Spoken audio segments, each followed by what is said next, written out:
فبأي آلاء ربكما تكذبان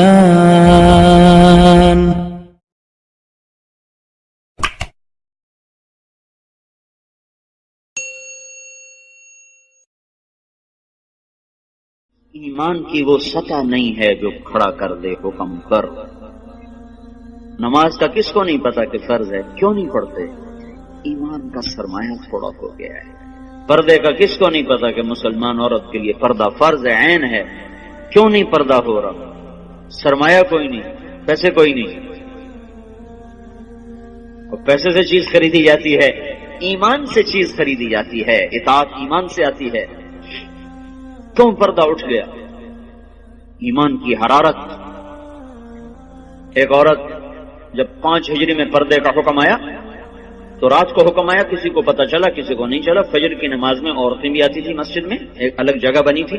جب ایک خاتون آئی، دیکھا تو ساری عورتیں پردے میں چادروں میں چھپی، تو تمہیں کیا ہوا؟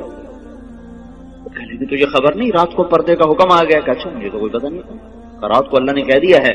تو انہوں نے اسی وقت نماز کے بعد ایک بچے کو بھیجا، کہا جاؤ بیٹا میرے گھر سے چادر لے کے آؤ۔ وہ بچہ گیا، گھر سے چادر لے کر آیا، پھر چھپا کے چہرے پہ چھپا کے جب گھر پہنچی تو ان کے خامد نے فرمایا جب تمہیں پتہ ہی وہاں جا کے چلا تھا تو اس تکلف کی کیا ضرورت تھی، یہیں آ کے شروع کر دیتی۔ تو فرمانے لگی اللہ کے حکم کا پتہ چلنے کے بعد میری جرأت نہ ہوئی کہ ایک قدم بھی اس کی مرضی کے خلاف اٹھاؤں۔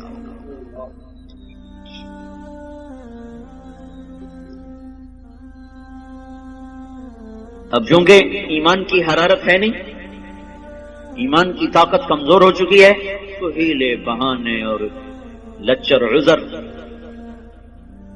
حضرت فاطمہ رضی اللہ تعالیٰ عنہ کا انتقال ہونے لگا تو اپنی خادمہ سے کہا، حضرت علی موقع پر موجود نہیں، کہا کہ غسل کا پانی رکھا، پانی رکھا، انہوں نے غسل فرمایا کہ میرا فلاں جوڑا نکالا، کا چارپائی میری بیچ میں تھا، انہوں نے کمرے کے بیچ میں چارپائی کر دی، ایسے لیٹی، قبلے کی طرف منہ کر کے کہنے لگی میں مرنے لگی ہوں، علی سے کہنا میرا غسل ہو چکا ہے، میرا کوئی کندھا بھی نہ ننگا کرے، میرا کوئی نہ سطر کھولے، میں نہا چکی، میرا غسل ہو چکا۔ ان کو مرنے کے بعد بھی یہ فکر ہے کہ میرا کندھا ننگا نہ ہو۔ آج کے لباس نہیں دیکھتے ہو، ساری کمر ننگی ہو رہی ہے، سارے بازو ننگے ہو رہے ہیں۔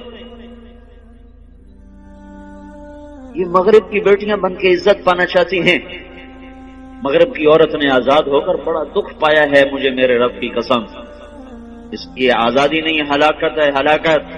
میں آپ کو چھپاؤ چھپاؤ چھپاؤ، جتنا چھپو گی اتنا اللہ کے ہاں روشن ہو جاؤ گی، جتنا ظاہر ہوگی اتنا اللہ کی نظر میں ذلیل ہو جاؤ گی۔ یہ تو پاگلوں کا جہان ہے، پاگلوں کے پیچھے چل پڑو گے۔ ہماری مائیں وہ ہیں جنہوں نے موت کے بعد بھی کہا میرا سطر نہ کھلے، کوئی میرا کندھا بھی نہ دیکھے۔ حضرت علی تشریف لائے تو انتقال ہو چکا تھا، تو خادمہ نے کہا کہ یہ فرما کر گئی ہیں، فرمایا ایسا ہی ہوگا، ایسا ہی ہوگا۔ اسی طرح جنازہ اٹھایا گیا، اور پھر اس سے کچھ دن پہلے کی بات ہے، اسما بنت امیس سے کہنے لگی میری میت کا کوئی ایسا انتظام کرو کہ کسی کو پتہ بھی نہ چلے میرا قد کیسا، میرا جسم کیسا۔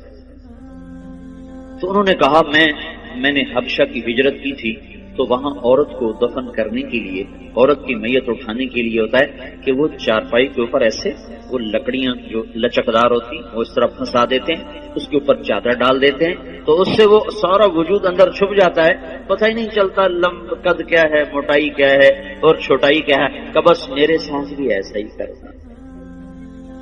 ایک مدد اللہ نے کی کہ میں رات کو اندھیرے میں اٹھایا، دن کے اجالے میں نہیں اٹھایا۔ ایک پردہ اللہ نے کہا کہ پوری رات کوئی پردے کا حکم دے دیا کہ محمد کی بیٹی آ رہی ہے، پردہ کرو۔ دوسرا کام اسما بنت امیس سے کروایا، انہوں نے وہ پت لگا دی۔ وہ دستور آج بھی عرب میں چلا آ رہا، حضرت فاطمہ سے یہ شروع ہوا، اس سے پہلے نہیں تھا۔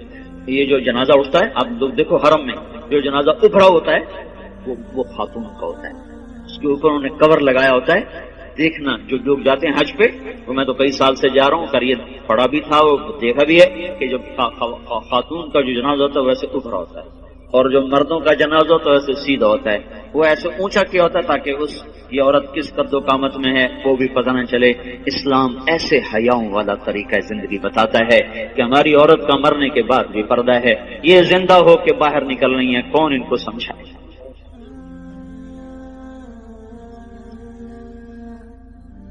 ہاں ہائے، تبلیغ اسی زندگی کو سیکھنے کا کام ہے، یہ پاک زندگی ہے، پاکیزہ زندگی، اس کو لے کے در در گھر گھر پھرنا، لوگوں کی خیر خواہی میں، ان کو اللہ کے ساتھ جوڑنے میں، دھکے کھانا، لوگوں کی منتیں کر کے ان کو اللہ رسول کی ترتیب زندگی سمجھانا بتانا، یہ ہے تبلیغ کا کام۔ اس کے لیے ہم عورتوں کو بھی نکالتے ہیں، مردوں کو بھی نکال دو، بھائی سیکھو سیکھو۔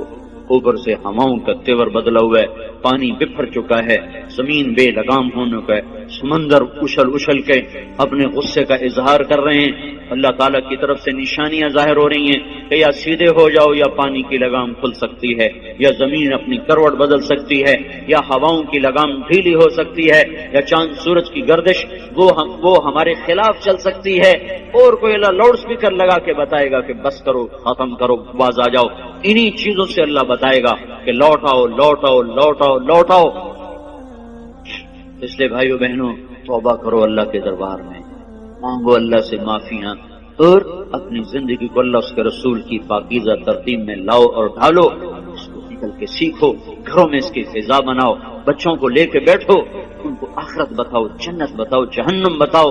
آج کا ماں باپ بڑا ظالم ہے کہ 2-3 سال کے بچے کو اسکول کے حوالے کر دیتے، اور مائیں فارغ، باپ فارغ، باپ کاروبار میں، مائیں اپنے بناؤ سنگار میں۔ آج کی ماں نے جو کرنا تھا وہ تو کر نہیں رہی، اللہ نے اس کے ذمہ خامد کی روٹی نہیں لگائی، خامد کے ماں باپ کی خدمت نہیں لگا، وہ کرے تو اس کی نیکی ہے اور کرنا چاہیے، لیکن اگر وہ نہ کرے تو اس عورت کو نافرمان عورت نہیں کہا جا سکتا۔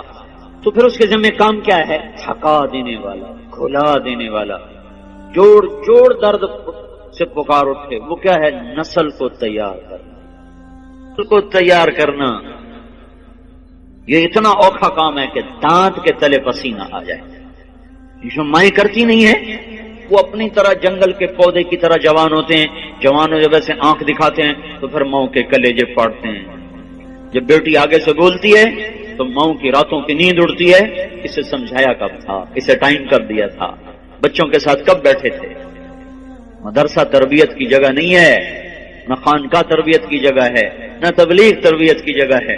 سب سے بڑی اور سب سے طاقتور تربیت کی جگہ ماں کی گود ہے اور باپ کا سایہ ہے۔ ماں نے گود خالی کر کے ٹیوٹر کے حوالے کر، ٹیوٹر کے پیٹ سے نکلا ہے کہ تمہارے پیٹ سے نکلا ہے؟ حوصلوں میں 11 سال کا تھا، میرے باپ نے مجھے حوصل میں ڈالا۔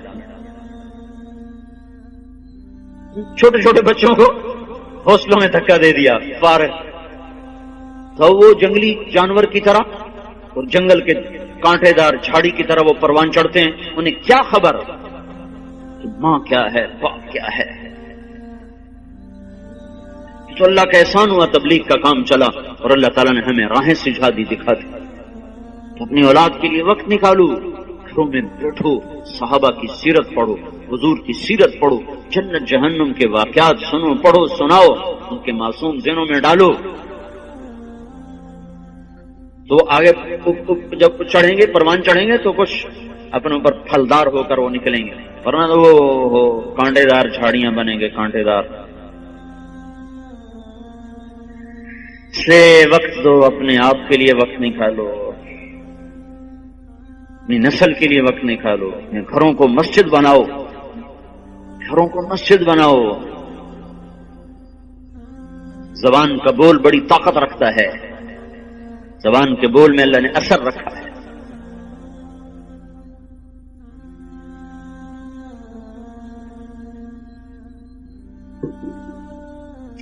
عیسائیوں نے حملہ کیا، مسلمان بادشاہ نے لشکر بھیجا، خبر آئی شکست ہو، تو ملکہ نے کہا یہ خبر غلط ہے۔ بادشاہ نے غصے میں کہا کیسے غلط؟ خبر باہر سے آئی، تو اندر بیٹھ کے تو غلط کہہ، تو چپ ہو گئی۔ کچھ دنوں کے بعد خبر آئی کہ واقعی خبر غلط تھی، فتح ہوئی۔ تو بادشاہ نے اپنی بیوی سے پوچھا تو نے یہ اتنے دعوے سے بات کیوں کہی تھی؟ اس نے کہا بات یہ ہے، جب یہ میرا محسوس ہوا کہ میرے پیٹ میں کوئی امانت ہے، تو میرے منہ پہ ایک لقمہ بھی حرام کا نہیں آیا، میں نے کوئی مشتبہ کھانا نہیں کھایا۔ پھر جب یہ پیدا ہوا، یہ کون سنا رہی؟ کوئی کسی مولوی کی بیوی نہیں، بادشاہ کی بیوی کا سنا رہا ہوں۔ جب یہ پیدا ہوا تو میں نے جتنی دفعہ اسے دودھ پلایا، پہلے 2 نفل پڑے پھر دودھ پلایا، وضو کیا 2 نفل پڑے دودھ پلایا۔ 2 سال میں نے یہ چکی چلائی ہے، 2 سال میں نے یہ مشقت برداشت کی ہے کہ ہر دفعہ اس کے لیے میں وضو کرتی، نفل پڑھتی، پھر دودھ پلاتی۔ تو جو اتنا پاک دودھ پی کے پروان چڑھے وہ کافر کے آگے کیسے بھاگ سکتا؟ یہ خبر اگر آتی کہ شکست ہوگی اور میرا بیٹا شہید ہو گیا تو پھر اس کو میں مان جاتی، لیکن میں یہ نہیں مان سکتی کہ جس کو میں نے ایسا پاک دودھ پلایا ہو وہ موت کے ڈر سے بھاگ جائے۔ یہ نہیں سکتی، یہ کام آج کی ماں نہیں کر رہی ہے۔ اس کا سلیقہ سیکھنے کے لیے تبلیغ میں وقت دو کہ بچوں کو کی تربیت کرنی کیسے ہے اور گھر کی زندگی کو جنت کیسے بنانا ہے۔